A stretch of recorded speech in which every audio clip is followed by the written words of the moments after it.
Bom dia a todos. Vamos dar início à nossa aula de desenho mecânico.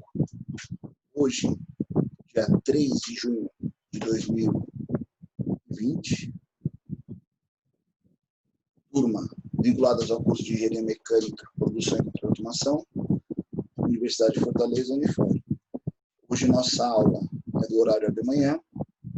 Nós vamos discutir aqui alguns assuntos referentes a dúvidas sobre as nossas ações dentro da disciplina. Na aula passada a gente fez um trabalho, apresentamos a vocês uma atividade onde ela está contemplada aqui para entrega, né? Sobre a caixa para a velocidade da V2, já teve um aluno aí que já fez até a entrega, que é a montagem, né, daquele nosso sisteminha de transmissão, onde geram os documentos da, né, PDF 3D e o vídeo da animação da montagem. Também precisava você alterar lá a lateral com o seu nome e sua matrícula, né, as marcações da peça. Meu microfone está com vento?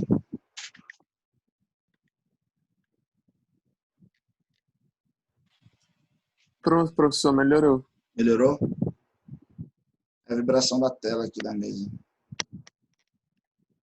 Se ajuda aí. Legal.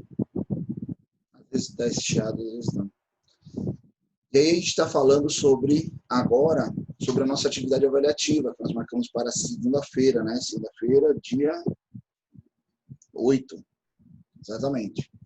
E aí lá, qual foi o assunto discutido, o que nós vamos conversar, o que nós vamos debater nesse material, nessa prova? Justamente aqueles elementos de máquina que a gente estudou dentro do desenho mecânico. Então, quando a gente pegar aqui, são teoricamente nossas aulas ímpares, né? Então, se você olhar aqui, ó, se é a nossa aula 11, ó, elementos de fixação, aula 13, também é o elemento de fixação, móvel permanente, né? Aí aqui tem algumas atividades, aula 17, ó, mancais, rolamentos, a aula 19, eixos e chavetas, aula 21, acoplamentos e molas, e a aula 23, polias e engrenagens. A gente pega esse material, essas aulas, eu já baixei eles aqui, quando a gente abre eles, nós temos tudo que foi discutido em sala de aula. Então, por exemplo, aqui,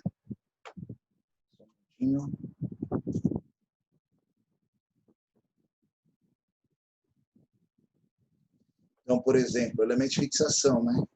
Eu pergunto para vocês, o que são elementos de fixação, né? Como que eles trabalham, como eles se classificam, né?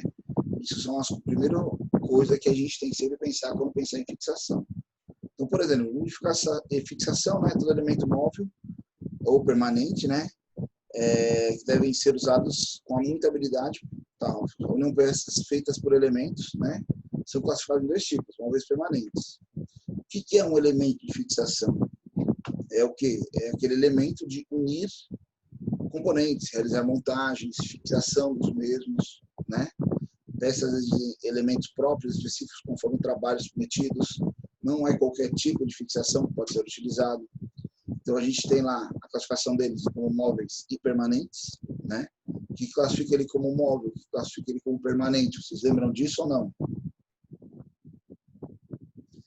Elemento móvel pode ser desmontado, né? Sem causar dano tanto à peça que está sendo fixada quanto ao elemento de fixação, né? Então, ou seja, quando a gente fala de elemento de fixação móvel, ele pode ser desmontado, permite a montagem e desmontagem, a reutilização dos mesmos, né? Colocamos um exemplo aqui até, porca, arruela e anel elástico. Quando a gente vem aqui, ó, para elementos de fixação permanente, né? São aqueles que não permitem a desmontagem, mas que para você desmontar, você precisa realizar algum dano ao mesmo, ou seja, ele não pode ser reutilizado, né? E aí, consequentemente, ele fica inutilizado. Se você for fazer a fixação novamente, você tem que usar um novo elemento ou refazer a fixação. Colocamos o exemplo aqui, ó, um rebite, uma junta de solda.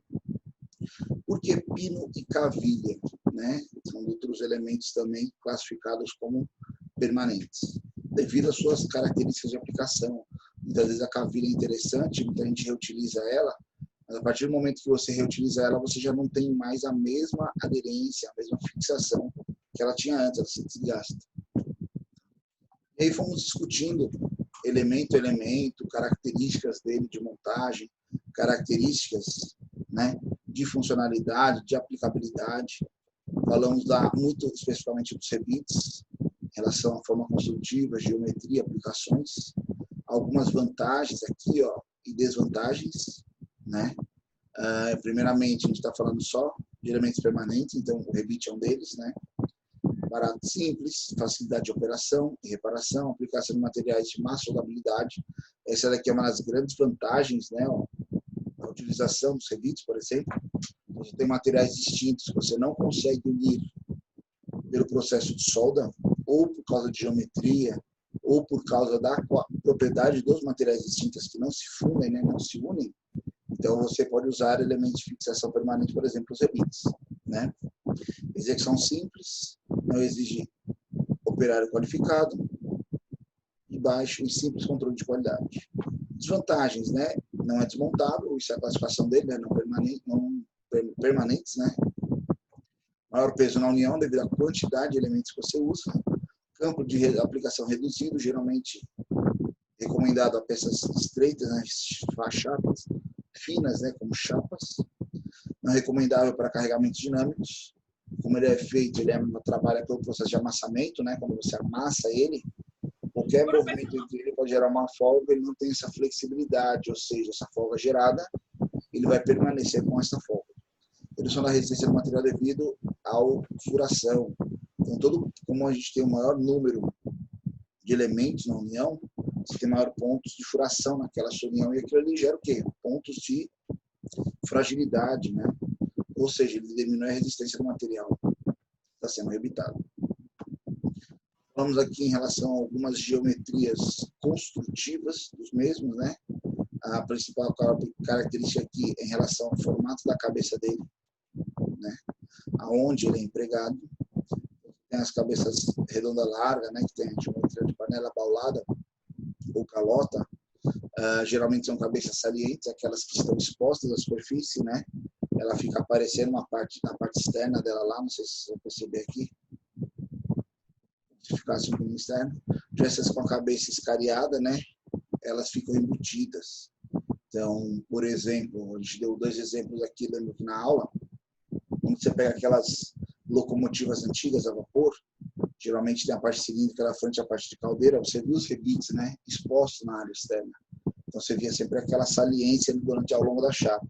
Que fazia a união da montagem, a gente deu até a foto da ponte aqui, que a gente usou aqui na nossa aula também, né? Mas quando você vem para, por exemplo, uma aeronave ela tem as peças rebitadas, um avião. E aí você não vê ali aquela saliência do rebite, o rebite ele é escariado, ele é embutido na peça. Por quê? Para não dar resistência, né, nenhum atrito conforme a passagem do ar sobre a superfície. Então, é para ele manter a superfície lisa e plana. Tá? São alguns vídeos de aplicação. Aqui alguns outros modelos de rebite em função da sua montagem, né? Mas tecnicamente, aqui que representa ó, a geometria, a forma construtiva, como se aplicam, né? Os rebites. Quando você olha aqui, esse modelo aqui, por exemplo, ó, vou aumentar um pouquinho essa espessura da linha aqui.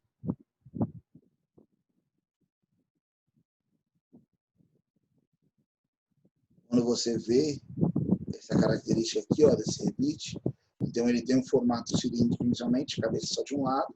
A partir do momento que você une as duas peças, você faz o amassamento, né, do rebite na extremidade. Consequentemente, o que gera? A saliência ali que você vai ter, né, a fixação entre as duas peças, tá? Então aqui mostram alguns modelos.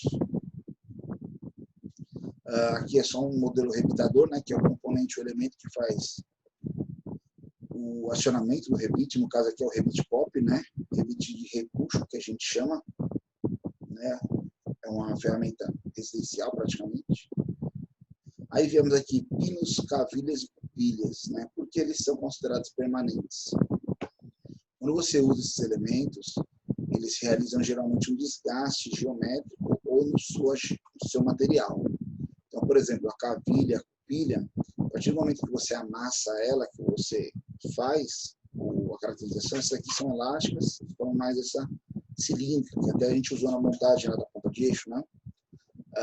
O que acontece nesses elementos?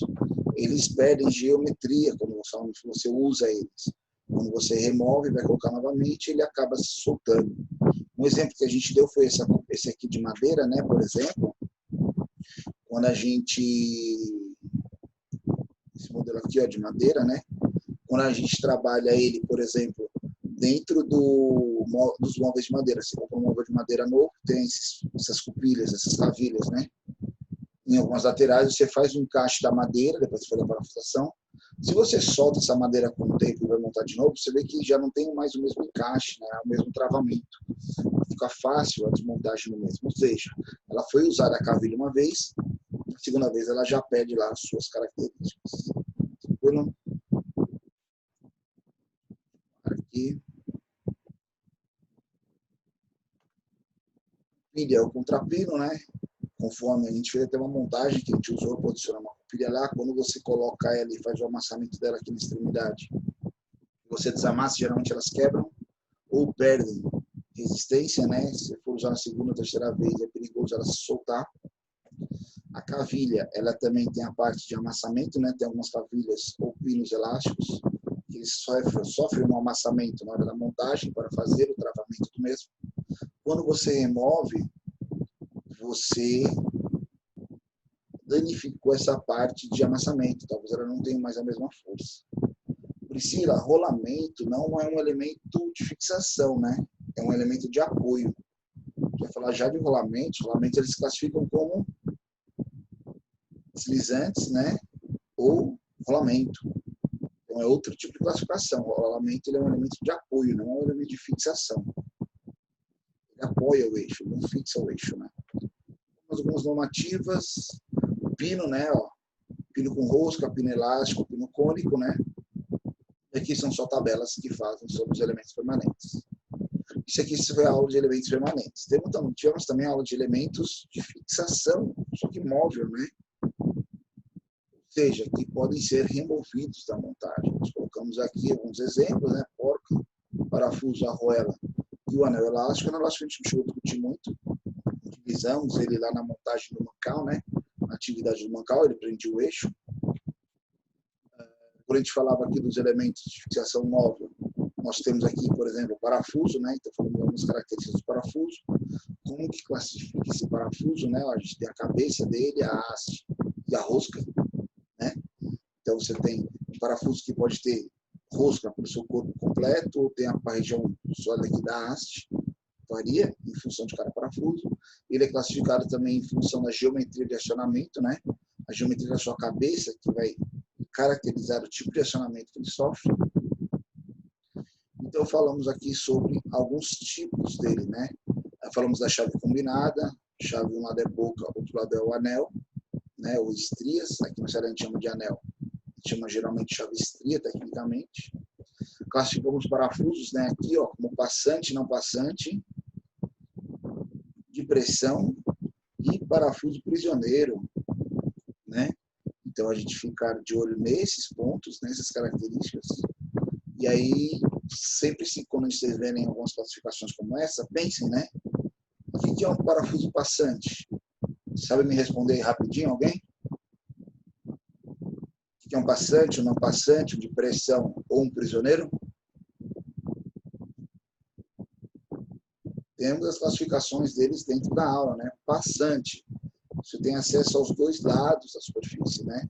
Ou seja, o furo ele passa de um lado ao outro e você tem acesso aos dois lados. Não passante, um furo é passante, outro furo é cego. Você não tem acesso ao lado interno, né? Ao outro lado do parafuso. Ou seja, se você tem uma montagem lá de um tanque que tem uma parte de vedação, às vezes você fizer um furo passante lá, você tem que se preocupar com a vedação do ambiente. Com o furo não passante, né? Ou seja, você tem o isolamento no ambiente interno para o externo. Parafuso de pressão, nós vamos ver ali sobre a forma de fixação dele, né? Então, a geometria dele não está entre a cabeça e a superfície de fixação. Vai estar entre a extremidade, a ponta dele e a parte da rosca, né?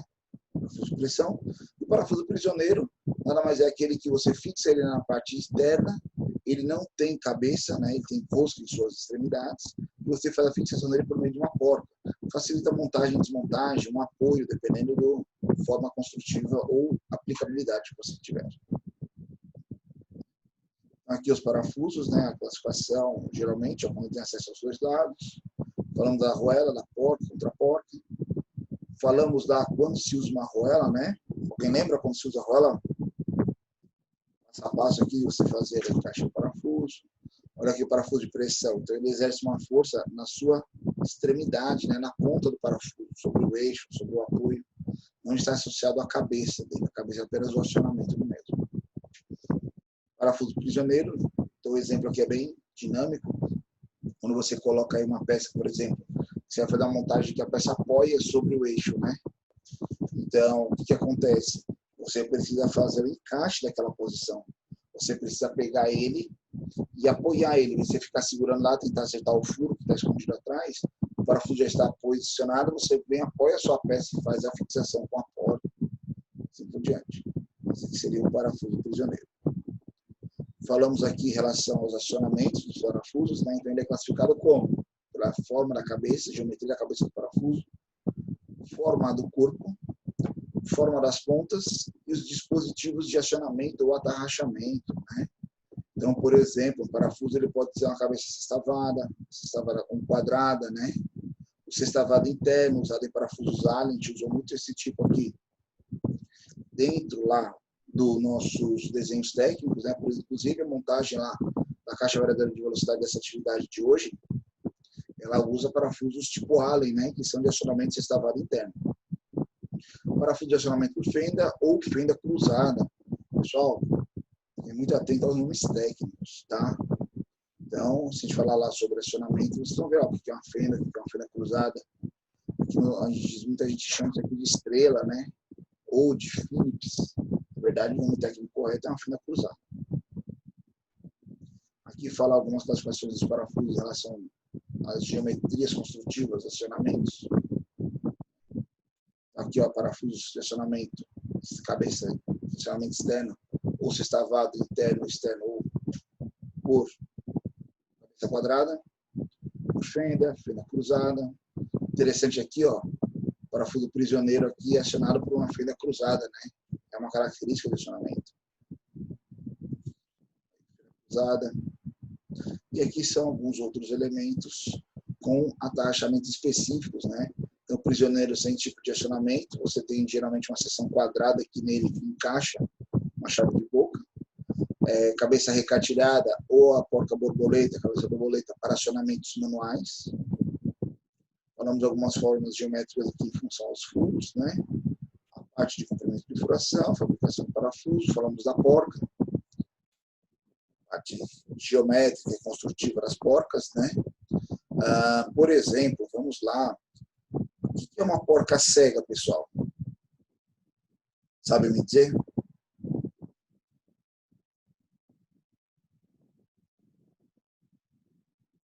Porca cega é aquela porca que a gente não tem acesso ao outro lado, né? É uma porca vedada, fechada. Tá? Para que isso? Por que usar uma porca cega? Qual seria a característica dela? Quando a gente tem uma montagem com uma porca convencional, a gente tem a porca acionada lá no parafuso, você fica com a parte da rosca exposta, né, com a região.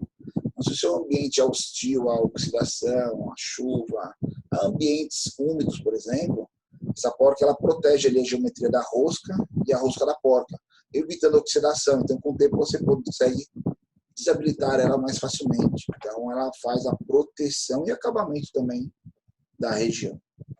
Tá? Uma porca-castelo. Alguém lembra por que uma porca-castelo? Ela tem as fendas aqui, né, ó, que trabalham com elementos de travamento, por exemplo, a cubilha, né? Mas essa porca, se estava lá, que tem a extremidade, a seção dela mais baixa. Por que ela teria a seção mais baixa? Se quiserem responder, não tem problema. é uma contraporca, né? A porca ela é feita pela porca sextavada convencional, né? E a porca menor, a gente colocou até uma imagem aqui que utiliza ela, vamos chegar lá. Aqui, ó. Não. Não. Ficou na outra apresentação, então.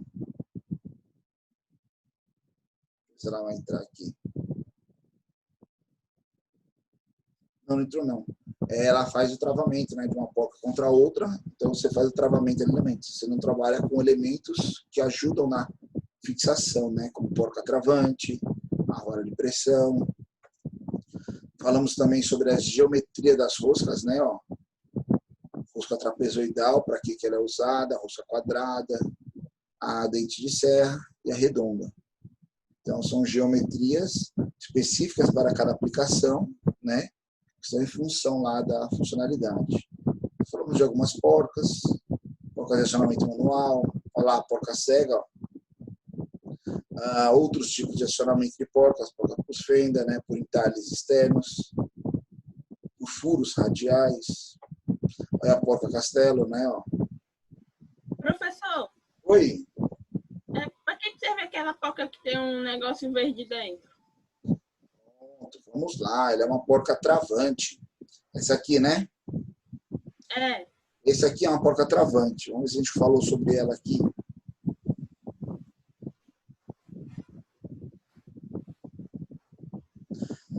Ó, porcas são fabricadas em diversos materiais, aço, bronze, latão, alumínio e plástico, né? Depende da aplicação. Há casos especiais que as porcas recebem banhos de galvanização, né? Contra oxidação, ferro de tal. Podem conter também materiais distintos, a fim de proporcionar alguma extração com um extra, como travamento. É esse aqui, ó. Então, o que acontece com as porcas? Quando você pega essa porca aqui, que ela tem a região dela metálica normal, e ela tem esse plástico em cima, a gente chama isso aqui de porca travante.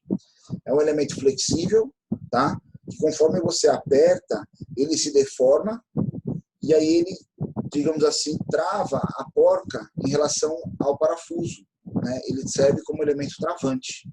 Só que geralmente é uma porca descartável, tá? Uma vez amassada essa parte cilíndrica, deixa eu ver se eu pego uma imagem maior aqui.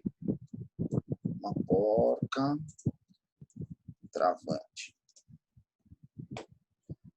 As imagens aqui. Então, ó, tá vendo que ela tem essa região aqui esverdeada? Essa região esverdeada, conforme a rosca entra, essa azul aqui vai mostrar melhor, ó. Conforme a rosca entra, ela amassa essa parte azul. Essa parte azul trabalha como uma trava. Então, se sua montagem lá sofre vibração, né? Meu parafuso tem a probabilidade de se afrouxar ou se soltar, ela faz o travamento. Então, aqui, ó, o parafuso não está montado ainda. Uma vez que é apertado, ela vai amassar, ela vai se deformar. É considerado descartável, tá, pessoal? Se você reutilizar muito uma porca... Oi, ela não tem mais a mesma finalidade. Tem como só trocar a borrachinha em vez não tem como. Da peça toda? Não tem como. Ele é muito pequeno, ela é travada. Se você olhar essa aqui mostra bem isso. Você vê, ela sofre um amassamento aqui, ó, para travar ela, porque também se ela não for travada, quando o parafuso ele pode se afrouxar, girar e ela ficar presa lá no parafuso, entendeu? Então ela tem que estar bem fixa a porca. Queria pegar uma montagem aqui para mostrar ela amassada. Aqui, ó, ela ainda não amassou, né? Ela não foi feita a montagem. Vamos ver aqui, ó, conjunto porca, não, parafuso porca, né? Parafuso e porca travante, esqueci um espaçozinho aqui, ele corrige pra gente. Geralmente eles não vão mostrar uma montagem. Ele quer pegar algum equipamento com uma imagem associada lá.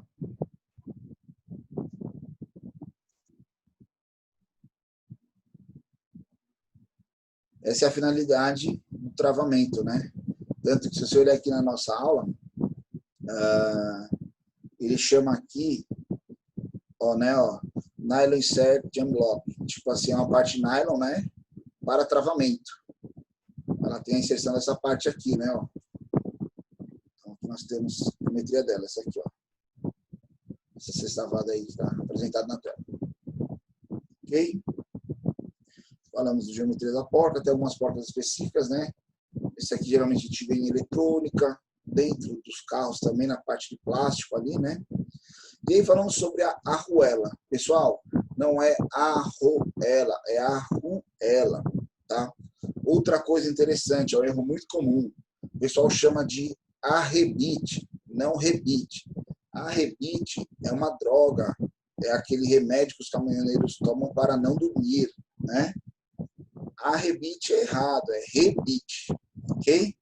Então, arruela, não é arruela. O arruela, né? Qual que é a função da arruela aí na montagem? Vocês lembram? Vão ser usados mais fixação. É para distribuir a pressão, né? A energia, isso aí, o assentamento ali, né? Da fixação do parafuso em cima da peça, exatamente. Também pode corrigir algum desalinhamento, né? Se essa face aqui de apoio ela não for paralela à face da porca, você pode usar uma arruela ali com um pequeno desnível. Geralmente, que lado a gente usa? Porque ele não usou aqui do lado do parafuso, usou só do lado da porca. Porque o parafuso ele não sofre torção ali na fixação, somente a porca. Então, se a porca gira, ou a cabeça do parafuso gira, eu recomendo a gente usar uma arruela, que vai ajudar na apoio e fixação do elemento. Ela tem diversas geometrias, materiais construtivos, né? Arruela lisa, arruela simples, né? Que a gente chama lá na nosso SolidWorks. Larga, normal e estreita, né, dependendo do diâmetro externo. O diâmetro interno é associado ao furo, né, a normativa dela. A arruela de pressão, olha lá, ela tem como se fosse uma seção semicircular com entalhe, né, ela parece um elo de uma mola. O intuito dela é realmente ser amassada quando for fixada, né, se fizer a montagem. Esse amassamento vai exercer sempre uma força contrária, ou seja, se sua peça sofre uma dilatação térmica, por exemplo, né, ela dilata lá com o tempo, esquenta, expande, a noite esfria, contrai, essa folga é compensada pela arruela de pressão, evitando que o elemento se solte ou afrouxe, né? A arruela dentada, ela contém dentes que se amassam aqui, ó, na hora do aperto, né? Então, esses dentes amassam e fazem um travamento. Pessoal, a arruela de pressão, a arruela dentada, a gente tem que tomar muito cuidado, e a arruela serrilhada, na reutilização delas, tá? Com o tempo, elas perdem propriedades, elas não têm mais esse amassamento, esse entalhe, né? Qual que é a diferença da dentada para a serrilhada? A dentada são dentes, pode ser externos ou internos, tá? Então, quando você aperta um dente que amassa, a serrilhada ela tem frestas, né? Entalhes e dobras. Então, ela tem sentido de utilização. Pode ser externo ou interno também. Uma vez que você colocou ali, apertou, ela faz o travamento, né? Essas ranhuras laterais aqui fazem o travamento, o entalhe lá na peça, na porca, ou na superfície que você usa, e faz o travamento. A arruela ondulada, quando você pega aqui, ó, tanto a de pressão, quanto a deitada, quanto a ondulada, elas fazem marcas nas superfícies, tanto da porca quanto da superfície que está de apoio. Se tem uma superfície que você tem uma melhor qualidade de acabamento, uma pintura, você pode usar uma arruela ondulada, né?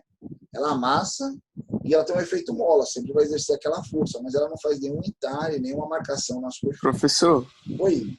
a pessoa pode usar mais de um tipo de arruela? Pode. De uma vez? Pode. É muito comum, vamos olhar aqui, geralmente o que é associado? Uma lisa e uma de pressão, né? Vamos ver se aparece aqui. Geralmente, aqui ele usou uma de pressão direto, né? Ó, mas você tem algumas montagens. Vamos ver se eu vou achar aqui. Aqui, ó. Você está vendo uma lisa e uma de pressão? Você pode utilizar sim. Tô vendo. Entendeu? Digamos que essa superfície aqui, você vê que é um furo oblongo. O que é um oblongo? É um rasgo, né? Um furo mais comprido. Então, você precisa de uma arruela lisa lá para ajudar na fixação, né, da superfície.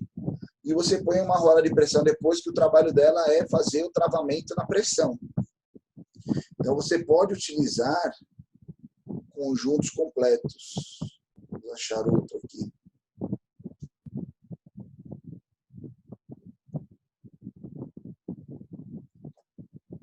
E na sorte a gente achar eles assim. Aqui, ó. Uma arruela lisa e uma arruela de pressão, né? O conjunto, ó.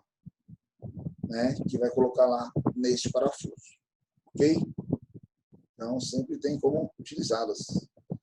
E aqui a gente tem uma arruela com travamento com orelha, né? Com abas. O que seria? A arruela tem entalhes.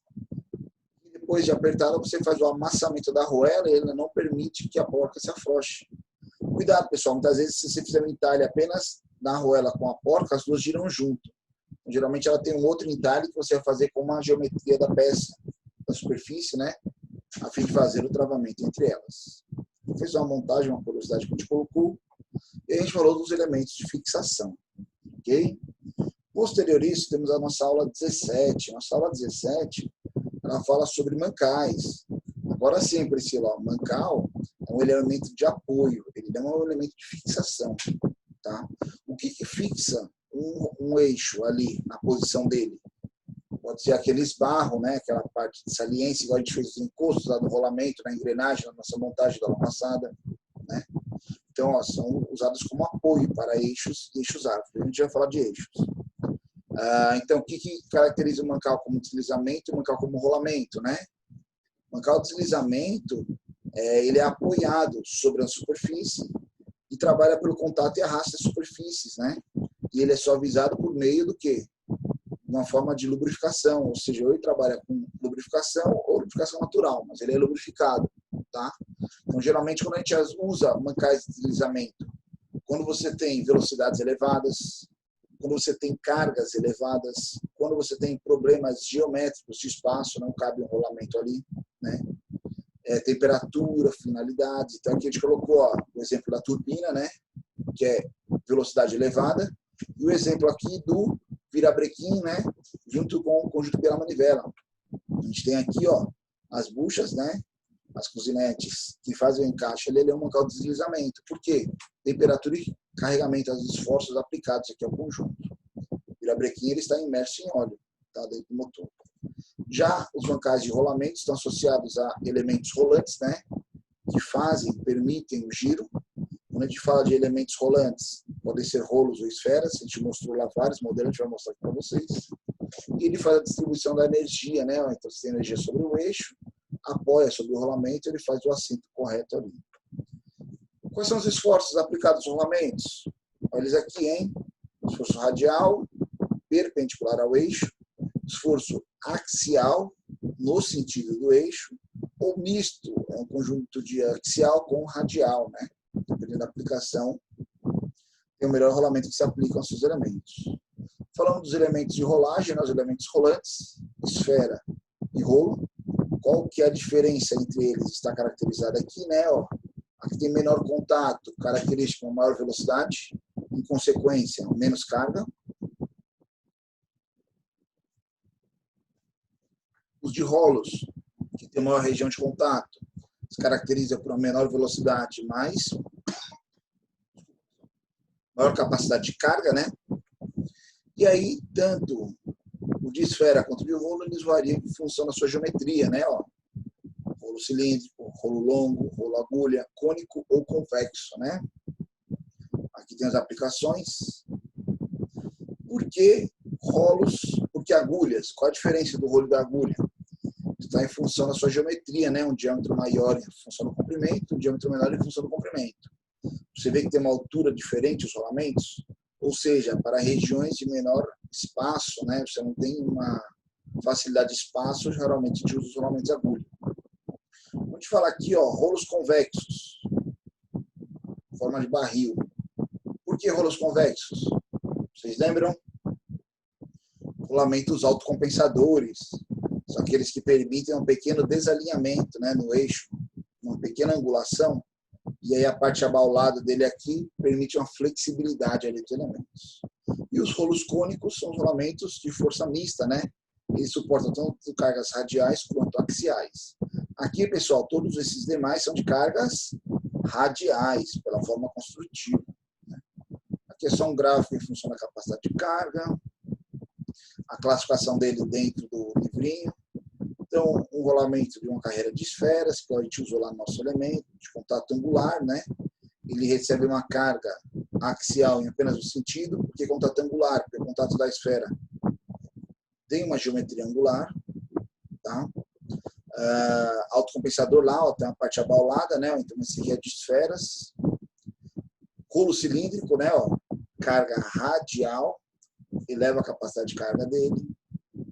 Olha aqui, ó, o autocompensador de uma carreira de rolos, ou seja, o barril aqui, ó, formato convexo, né? Ele permite, ó, esse pequeno desalinhamento aqui, ó, como mostrado. Opa, como mostrado aqui, né, ó, na setinha aí da tela. Você vai ver aqui um pequeno desalinhamento que ele permite, não é uma coisa muito elevada. Os autocompensadores também é o convexo, né? Então ele tem uma carreira aqui, ó, né? Ele tem um canal, né? A pista que a gente chama abaulada, então permite que ele se flexibilize. E aqui são os rolamentos cônicos, né? Ó, contato angular, ou seja, você tem aí o sentido de aplicação de força. E os rolamentos axiais, aqui é o de esfera, né? Você vê que a forma construtiva dele é totalmente diferente. O axial de rolo, né? E aqui é só a aplicação do rolamento agulha, ele está aqui nessa partezinha que está azul aí na tela, ó, para vocês. Ou seja, uma região de menor espaço, né? Então você usa ele ali. Cuidados com os rolamentos, a gente falou de alguns aqui, tá?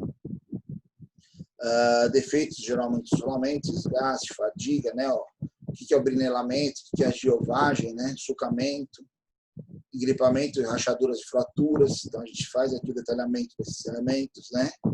Então, se perguntarem lá para vocês o que é um brinelamento dentro dos rolamentos, é uma vantagem ou uma desvantagem? É uma desvantagem. Por quê, né? É uma caracterizada por uma depressão correspondente aos rolos ou esferas na pista, né? Que resulta numa pré-carga. Ou seja, o brinelamento é quando você faz um carregamento em cima do seu rolamento, ele parado. Ele amassa ali a esfera ou a pista de rolagem e fica aquela saliência, que vai gerar o quê? Um desgaste na utilização do mesmo, né? Umas fotos, curiosidades, fabricação e montagem de rolamentos, né? Falamos lá do manualzinho da NSK, foi disponibilizado para vocês, está lá no material didático também, caso alguém queira, alguns vídeos de montagem. Falamos sobre os elementos de apoio. Posterior a isso, fomos à nossa aula número 19, vamos ela aqui, acho que eu não tinha aberto ela aqui ainda. Opa, não aqui, só um minuto. Aula 19, eixos e chavetas, né, ó. Opa. Eixo e chaveta. Eixos, né? Pessoal, o que é um eixo? Elemento mecânico, estático, oscilante ou rotativo. Usualmente de seção circular, mas não necessariamente sempre ele vai ser circular. Quando são montados outros elementos mecânicos de transmissão ou que permitem o movimento entre pontos distintos de sua seção. Isso aqui é a caracterização de um eixo, né? Eles podem ser o quê? Fixos, quando apoiados, sujeitos apenas à flexão. Demos o exemplo lá da ponta de eixo do carro ou do eixo do skate, né? Ou eles podem ser móveis, né? Que giram, eixos girantes. Nossa caixa de variador de velocidade usa eixos oscilantes, né? Que giram, né? Que trabalham em movimento de torsor, ou seja, transmite potência ao longo dele. A região de apoio aqui dos eixos, chamados de munhão ou moentes, né? Tá? Então, o eixo fixo, eu coloquei o eixo da bicicleta, o eixo do skate, né? Ele está estático ali, apenas sujeito à flexão, né? Ele dobrar ali na montagem dele. Temos aqui a caracterização em função do eixo árvore. O que é um eixo árvore? Transmite potência, né? Ou seja, energia ao longo do seu eixo. Nós vimos lá que aquela nossa montagem, por exemplo, aquele eixo intermediário, o eixo de 20 milímetros, ele recebe energia de um lado de uma engrenagem, transmite para outra engrenagem, a energia passa ao longo do eixo. Aquilo ali é um eixo árvore. Os 3 eixos daquela montagem são eixo árvores.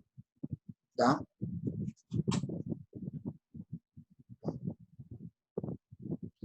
Falamos algumas caracterizações dos eixos, ó, eixo vazado, eixo com rosca, eixo estriado, né? Ranhurado, cuidado, estrias e ranhuras são diferentes. As estrias é um número maior e uma geometria menos complexa, menor. Já o ranhurado ele tem uma geometria específica, né? Eixos cônicos. Quando a gente fez a montagem lá da ponta de eixo, a gente usou um eixo cônico. Mostramos algumas caracterizações aqui da montagem do eixo. Tipos de eixo e regiões do eixo, isso aqui é muito interessante. A gente falou muito lá do assento, né? O que era o assento? Era o local onde a engrenagem se apoiava. Falamos muito do canal, o rasgo da chaveta aqui, né? O alojamento da chaveta, onde a chaveta se encaixa. Essa saliência maior aqui, ó, o que ela é? É o esparro, né? As limitantes, onde o rolamento encostava, onde a engrenagem encostava. Se vocês observarem nossos eixos lá, eles têm esses raios e chanfros para alívio de tensão e facilitar a montagem. Então, o raio de arredondamento aqui, ele trabalha na alívio de tensões, né? Com a função de minimizar a energia, né? Ali dentro do mancal, do eixo. E o chanfro na extremidade, facilitar a montagem. Tá? O assento, ó, é a parte da árvore, né, do eixo, onde o elemento girante apoia, mancal, polias, engrenagens. Ok? Mostramos aqui essas partes dentro dos eixos, né? Olha lá, a parte de ranhura, de acionamento, transmite potência. Vimos outros elementos aqui dentro, né? Então, vimos a ranhura, um desenho técnico, a chaveta, uma polia, a gente vai falar já dela, os rolamentos, ó, molas, né? Todos os elementos que a gente estudou dentro do desenho técnico, né? Então, a gente consegue fazer a observação aí do elemento. Montagem, chavetas, né? Que é uma chaveta? É um elemento fabricado geralmente em aço, com geometrias que podem variar conforme sua característica. E o trabalho de esforço, ou seja, fazer o travamento, transmitir a potência do eixo para o elemento ligado a ele. Então, a chaveta, como a gente fez lá na montagem, né? Ó, que é o elemento intermediário entre o eixo e o elemento de transmissão de potência. Características das chavetas, tipo cunha, paralelas ou discos. As de cunha, elas têm as faces inclinadas, né? Pode ter ou não cabeça. Podem ser longitudinais, alinhadas ao eixo, ou transversais, perpendiculares ao eixo. Né? Então, ela tem uma certa inclinação, características de montagem. Ele também serve como um elemento de segurança, né? Para quando ocorre o travamento, ele se partir. Isso, a gente falou lá, né? Como é o elemento de trava, né? Então, se você tem uma montagem aqui, por exemplo, né? Vamos voltar aqui, ó, que tem um aqui. Tem uma chaveta aqui. Então, aqui, ó, tem um volante, né? Uma engrenagem, rolamento, os eixos. Se esse meu conjuntivo é um travamento, eu quero que meu eixo quebre, quero que meu eixo entorte, eu quero que minha polia, né? Minha engrenagem quebre, não. A chaveta ela vai cisalhar, né? Ela vai cortar, quebrar ali, e aí fica girando livre. Ou seja, você teve uma segurança, você protegeu os demais componentes da sua máquina. Você faz a desmontagem, faz o ajuste ali, troca a chaveta e volta a funcionar. Então, ele é um fusível mecânico, né? Que a gente fala. Longitudinal, transversal, né? Ó, trabalha como perpendicular ao eixo, travamento. Geralmente tem uma ou duas faces inclinadas. O inclinamento é justamente para fazer o travamento, né? Falamos de geometrias aqui. Chavetas planas, ou paralelas, né? Que é o que a gente usou lá na nossa montagem. Então, vejam que ela tem um contato lateral, não tem uma folga, aqui é uma região de folga dela, né? Ela não toca nas arestas superior e inferior. A inferior toca no alojamento que ela está apoiada, mas ela tem uma folga ali entre elas. Tem algumas caracterizações de fixação, parafusamento só para montagem, formas geométricas e construtivas. E aqui são só o detalhamento dentro, como especificá-las, né? E a meia-lua, né? Gold roof, que a gente chama, para eixos inclinados, eixos cônicos, né? Geralmente essa parte circular ajuda no alinhamento da mesma, né? Vantagens e desvantagens das chavetas. Vantagens simples, montagem e desmontagem, baixo custo, materiais menos nobres, justamente para trabalhar com fusível. Desvantagem, reduzem a capacidade de carga dos elementos, né? Ou seja, ela pode limitar a capacidade de transmissão de potência, aumenta a concentração de tensão, porque o travamento é apenas naquela região, então você concentra a tensão naquela região, dificuldade de posicionar peças com precisão, Se você tem um engrenamento lá sincronizado, a chaveta pode parar na posição não desejada e dificulta a montagem. O que fala sobre falhas de chaveta, né? Ó, ela pode ir amassando, no enfoque do tempo, né? Ela vai sofrendo pequenas rachaduras, cesariamento, tensões e até mesmo oxidação. Ácido baixo carbono, né? Ambiente corrosivo, como a gente falou. E aqui algumas normas alemãs falando de chavetas. Ok. Saindo da nossa aula 19, nós vamos para a nossa aula 21.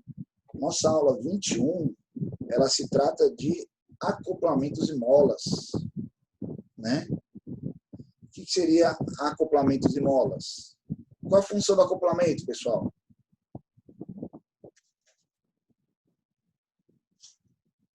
Para ligar dois eixos e transmitir a potência. Unir eixos, né? Unir e transmitir potência entre eixos, né? Então aqui essa nossa montagenzinha, nós temos o eixo do motor de um lado, o eixo da bomba do outro. Se eu preciso transmitir movimento entre esses eixos, eu uso um elemento chamado acoplamento. Esses acoplamentos são simples elementos? Não, eles têm classificações, né? Então aqui tem algumas funções dele, ó, unir eixos, absorver choques, reduzir a vibração, transmitir potência, né?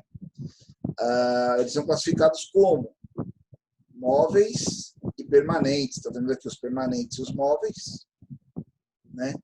O que são os permanentes? Que eles ficam montados o tempo todo acoplados, né? Eles não sofrem desmontagem, desacionamento. Quando vai para os móveis, eles são comandáveis, eles podem ser acoplados e desacoplados a qualquer momento. Ou seja, eles são móveis. A explicação mais básica. Permanentes, rígidos ou flexíveis, que tem um acoplamento rígido. Não permitem desalinhamentos, você tem que ter correta montagem do seu conjunto, né? São torsionalmente rígidos, não absorvem vibrações, nem choques, né? Não admitem desalinhamentos. Qual é o sentido dos alinhamentos? Nem radial, nem axial, nem angular. Tá? Então, falamos aqui, ó, do flange, luva de compressão, discos ou pratos, né? E aí, esses são os rígidos. Pessoal, qual que é a diferença da flange para o disco? Vocês conseguem perceber, ver?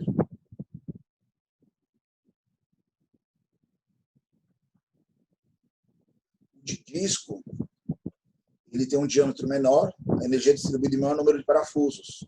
Você consegue um melhor balanceamento do mesmo, trabalhando em velocidades mais elevadas. Quando você vem para o de prato, desculpa, de flange, são poucos parafusos, uma flange mais larga, ele não tem uma boa equilíbrio, ou seja, não trabalha a velocidades muito elevadas. Se você elevar muito a velocidade dele, ele começa a vibrar. Mais barato também, mais fácil de desmontagem. Então, tem aplicações que são vantagens uns e outros. Quando a gente vai para os flexíveis, o que nós temos? Os nossos desalinhamentos. O que é um desalinhamento axial? Eixos que se afastam. Pessoal, o que pode fazer um eixo se afastar do outro? Temperatura, né? Se um eixo esquenta, ele dilata, ele pode se aproximar. Se ele esfria, ele contrai, ele pode se afastar. Tá? Radial, desalinhamento fora do eixo, né? Eles não estão alinhados. E desvio angular, existe uma inclinação entre os eixos. Okay? Entre os flexíveis, tipo inelástico, né? São elementos de contato dentes. Esses dentes são envoltos por elementos flexíveis, que faz ali a flexibilidade do rolamento, do mancal, desculpa. Elásticos ou garras, né? Ó, é uma outra forma construtiva. Não sei porque ele ficou na frente do texto aqui, ó, mas lá na aula não está. Pneu Perflex, né, onde tem a maior flexibilidade, precisam também os mais caros. O elemento flexível une as duas flanges. O anel de fita ou de aço, né, também muito utilizado na indústria, permite uma flexibilidade mais limitadas, né? Então tá aqui, ó, que ele permite. Aqui foi um vídeo de montagem. Os não flexíveis, os flexíveis não elásticos, né? A gente falou aqui do RAM, que tem esse elemento flexível no centro, né? O cardan, conjunto universal, né? E os móveis. Saímos dos permanentes, vamos entrar nos móveis. Os móveis eles podem ser comandáveis e não comandáveis, né? Tem a classificação deles aqui. Fala aí comutáveis ou não. Primeiro deles, comandáveis, a embreagem, né? A embreagem é um elemento que une eixos distintos, transmite movimento e você pode acoplar e desacoplar ela. A embreagem pode ter geometrias construtivas distintas. Então a gente colocou aqui a de disco, né? Ó, que é o similar ao que se usa num carro. Então esse aqui é o modelo que se usa em carro. Aqui também é um modelo de disco, só que mais para industrial, de maior peso, né? Maior capacidade de potência. Temos a embreagem cônica, né? E a embreagem centrífuga, né? Aquela que trabalha o quê? Com a velocidade. Então, conforme você aumenta a aceleração, você aumenta a velocidade, falei aceleração, porque eu lembrei das motos de marcha sem embreagem, né? Conforme você aumenta a aceleração, os pesos, as massas fazem com que as pastilhas de abrasão abram, né? Os discos de atrito, e ele entra em contato aqui com a parte externa do tambor e transmite movimento. Aqui a gente tem um diodo mecânico, né? Que ele é um acoplamento comandável. O que é isso? Ele permite o giro num sentido e no outro ele trava. A catraca da bicicleta, por exemplo, né? A gente lembra dela? Eletromagnéticos. Qual que era o exemplo que a gente deu? O ar-condicionado do carro, né? Quando você aperta aquele botãozinho AC no painel, ele energiza uma bobina. A bobina aqui, ó, faz com que o acoplamento se junte, consequentemente, faça o travamento entre eles. Transmite o movimento de um eixo ao outro. Quando você desaciona, ela perde energia, ela desconecta, né? A regra da mão direita, passa a corrente num sentido, você tem uma força em um sentido. Falamos aí dos acoplamentos eletromagnéticos, falamos da embreagem hidráulica ou conversor de torque, muitos chamam, né? Dois conjuntos distintos, ligadas por um estator, um elemento central, né? Que faz a movimentação do fluido, que transmite o movimento de um lado e do outro. Antigamente se chamava muito de carro hidramático, né? Câmbio hidramático. Hoje em dia não existe mais por causa de eficiência. Ele mudou para as embreagens hidráulicas. Mas é nada mais que a transmissão por meio de um fluido, né? Falamos das vantagens e desvantagens dos acoplamentos. Vantagens, né? Ó, absorver desalinhamento, manutenção simples, redução na emissão de ruídos, fácil instalação, a economia aumenta, né, o intervalo das manutenções, preserva os elementos ali. Pessoal, um acoplamento não corretamente dimensionado, ou se eu não usar um acoplamento, o que pode danificar na minha montagem, no meu conjunto? Vamos pensar na nossa caixa variadora de velocidade lá, tem o eixo de saída. Se eu não colocar um acoplamento ali, se eu ligar um eixo rígido nele, e esse eixo vibrar, quem que vai sofrer? Quem que vai se desgastar? Hein? Mancal, né? Rolamento, engrenagem, ou seja, todos aqueles elementos de apoio vão sofrer folgas, né? Vão se desgastar. Então, o acoplamento, ele reduz, aumenta a vida útil dos componentes. Normativo, né? Absorção de choque, normatizado. Desvantagens, né? Aumenta o número de elementos dentro da instalação, tem algum certo custo agregado ao mesmo e tem limitâncias de temperatura e algumas outras atuações. Tá? Então, esses são desculpa, os acoplamentos. Molas, elementos flexíveis, né? Qual é a função de uma mola? Absorção de impacto. Energia, né? Absorver energia, dissipar energia, devolver a energia. Legal, né? Foi só uma explicação um pouquinho mais técnica, mas absorção de impacto, com certeza é uma delas. Demos um exemplo ali, né? Ó. Então aqui, ó, armazenar energia, amortecimento de choques, controle de movimento, elementos de fixação. Então a mola pode exercer uma força lá e fazer a fixação. Nossa argola dentada, né? Lá, ó. Amortecimento de choques, né, impactos, armazenamento de carga, você absorver energia dentro de uma mola para depois soltar. Lembra dos nossos carrinhos de fricção que a gente puxava, soltava, ele saía correndo? A energia era absorvida dentro de uma mola, né, uma mola de fita. Podem ser de aço, borracha, ou de um material, por exemplo, PU, que é o plástico prene aqui, né, ó, que é uma mistura de uretano e elastano. que é uma aplicaçãozinha. Falamos das geometrias construtivas, né, das molas, como elas se classificam, ó, dentro da norma. Em lâminas, helicoidais, espiras ou anéis, né, as de lâminas simples ou feixe de mola, por exemplo. Helicoidais, cilíndricas, cônicas, vimos outras geometrias. Seção variada, barril, né, ampulheta. Espiras e anéis, planas ou cônicas. Belleville. Falamos de cada uma, né? Feixe de mola, mola de compressão, as helicoidais. Só helicoidal, de compressão, não necessariamente ela sempre vai ter uma seção circular, ela pode ser seção quadrada, retangular. As molas de tração, eu vou ter aqui o exemplo do gancho da rede, né? Ó, o que é a diferença da compressão e tração? A compressão ela tem os elos separados, absorve energia pelo amortecimento, né? Já a de tração tem os elos juntos, absorve energia através da dilatação dos elos, né? Afastamento dos elos. Podem ter elementos de fixação de sua extremidade, então feito um marco e um gancho, dependendo da aplicação. Mola de torção, absorve energia por meio de torção, né? Torsional. Colocamos o exemplo aqui do pregador, alguns tipos de suspensão usam isso. Molas espiras, né? É uma fita enrolada, justamente aquele brinquedo que a gente quebrava quando criança, tinha aquela fita metálica dentro que desmontava, a gente nunca mais conseguia montar, virava um bolo. Ela absorvia energia conforme você enrolava ela, né? Então aqui, ó, o relógio de corda, tem uma aqui, ó, nessa extremidadezinha aqui sendo aplicada, ó. Vocês conseguem ver meu mouse aí? Vou colocar uma cor nele aqui, ó. Pontinho vermelho aí da tela, ó.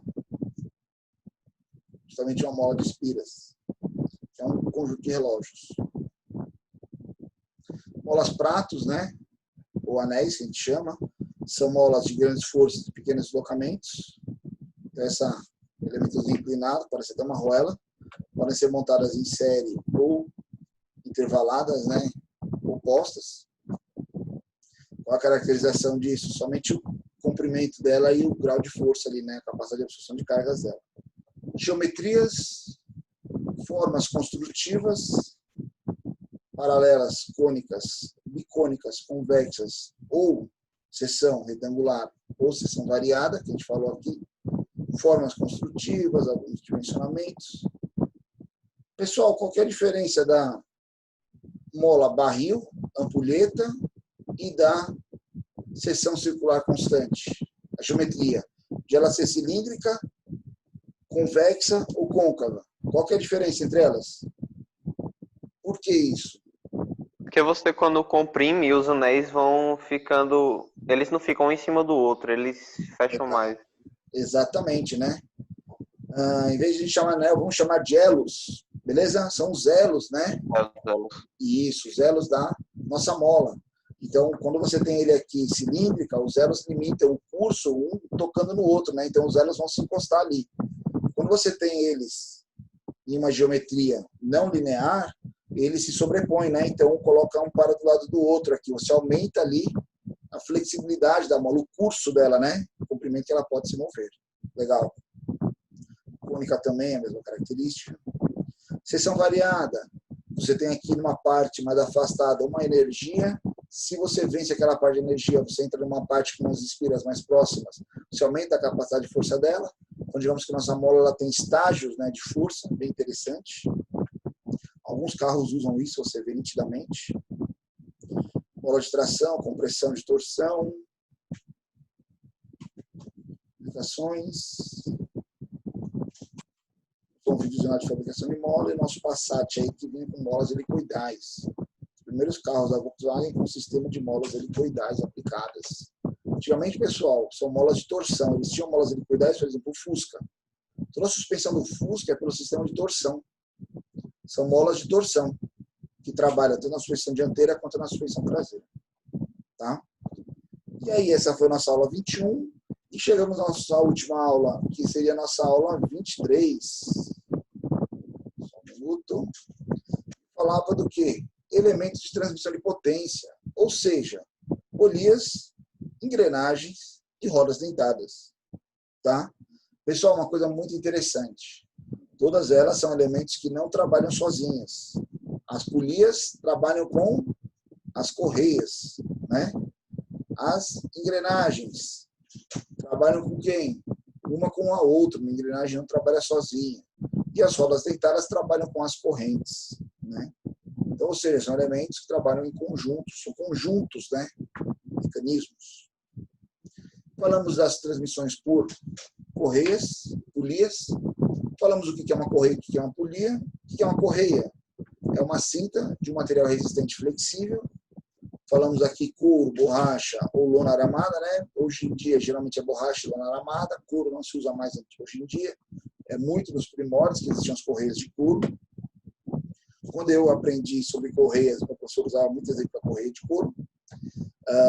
Serve para transmitir força e movimento entre polias, né? Mas o que são polias?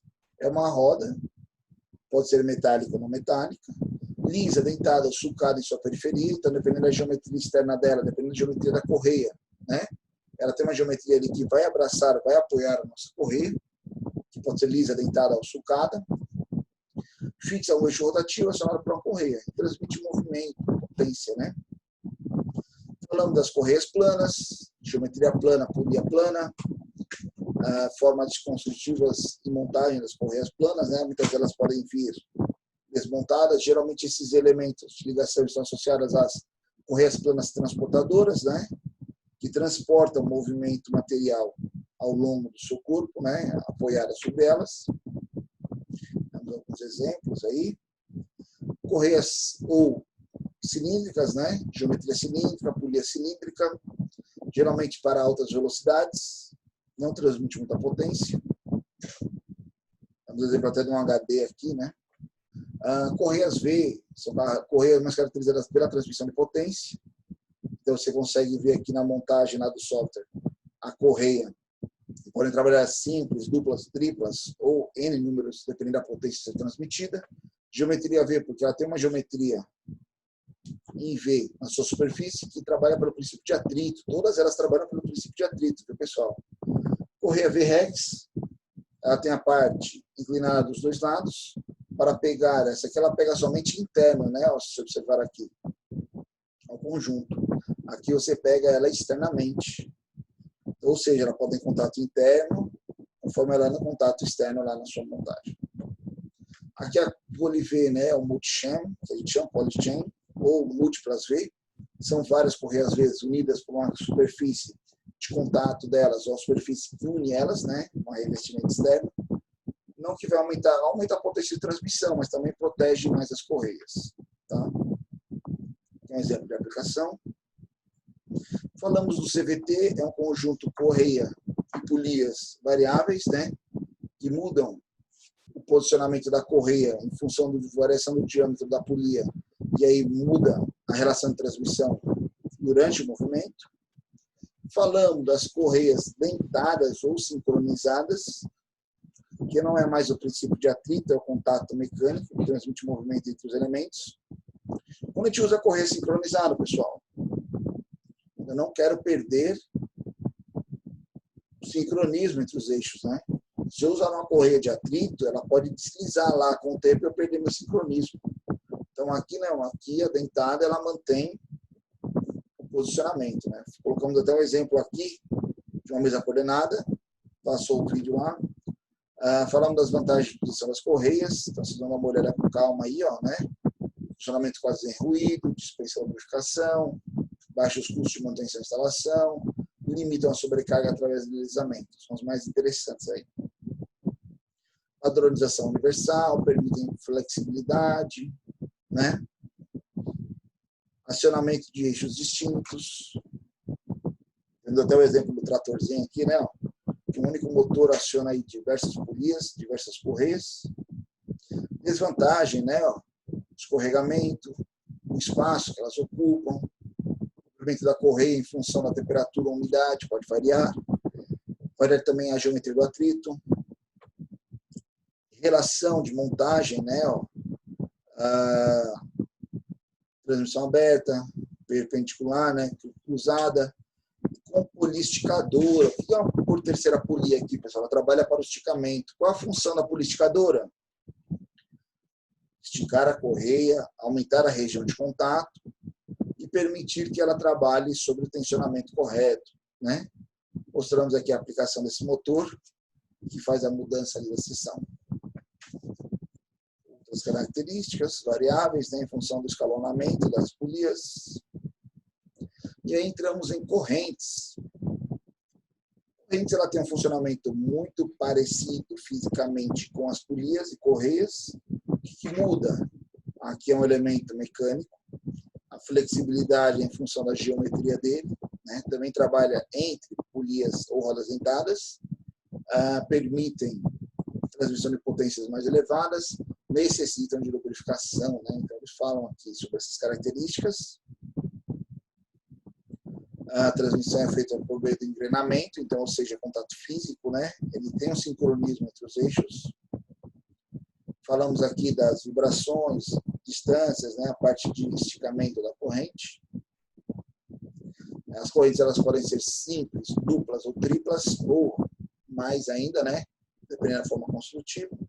Podem ter elos específicos com elementos não metálicos, abas, né? Ou passos variados, dependendo da sua aplicação. As engrenagens ou rodas dentadas, né?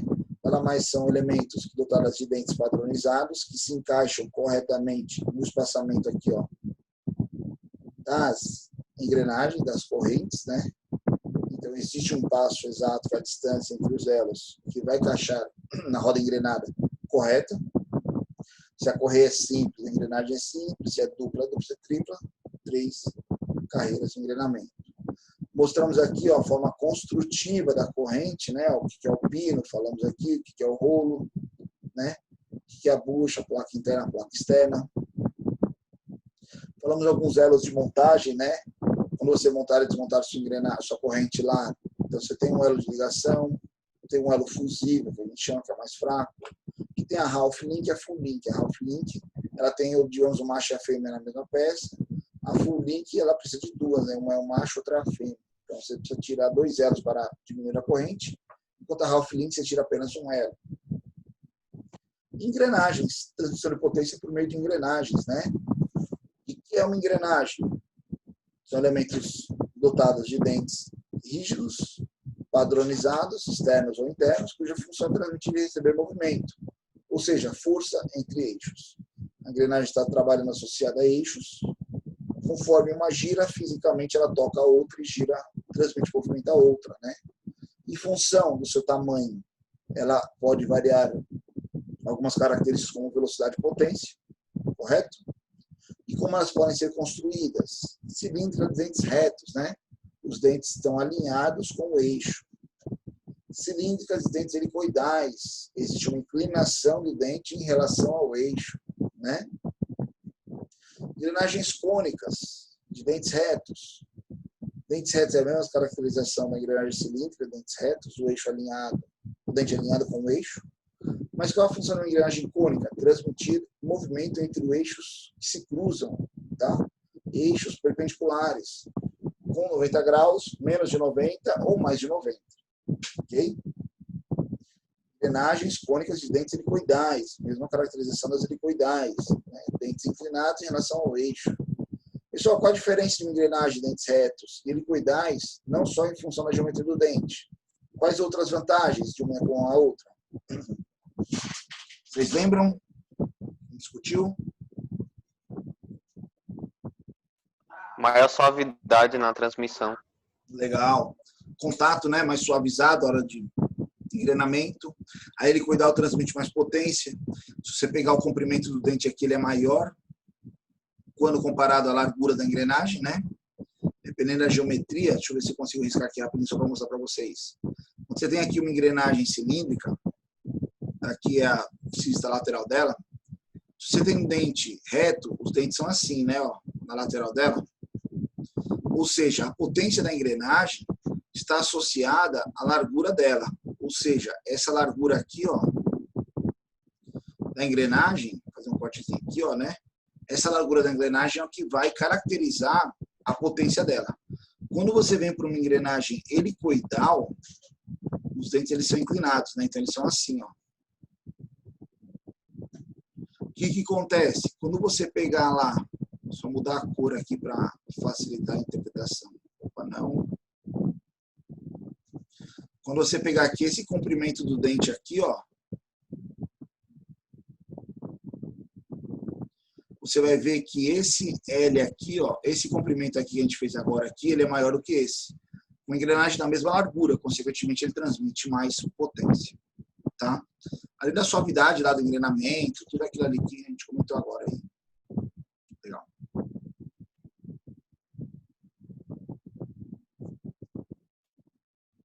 Engrenagens planas ou cremalheiras, né, ó, associada a uma engrenagem cilíndrica, nada mais é, conforme o giro, ela faz um movimento linear. Lá o portão automático, né?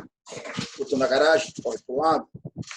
É um motor ligado ao eixo, ligado a uma engrenagem circular, cilíndrica, que conforme gira, empurra uma cremalheira para um lado ou para o outro. Engrenagem sem fim, é uma outra aplicação. Eixos perpendiculares que estão fora do mesmo plano. Nós temos a coroa e o parafuso acionador, ou o peão, né? O parafuso acionador. Porque sem fim, você fica olhando para essa rosca, ela parece que nunca acaba, né? Devido a helicoide, ela fica girando, só que está andando, então parece que ela nunca acaba. E aqui algumas curiosidades sobre as engrenagens, ok? E, pessoal, essas são as aulas, 6 aulas do assunto da nossa prova de segunda-feira, ok? Alguma dúvida, comentários, sugestões?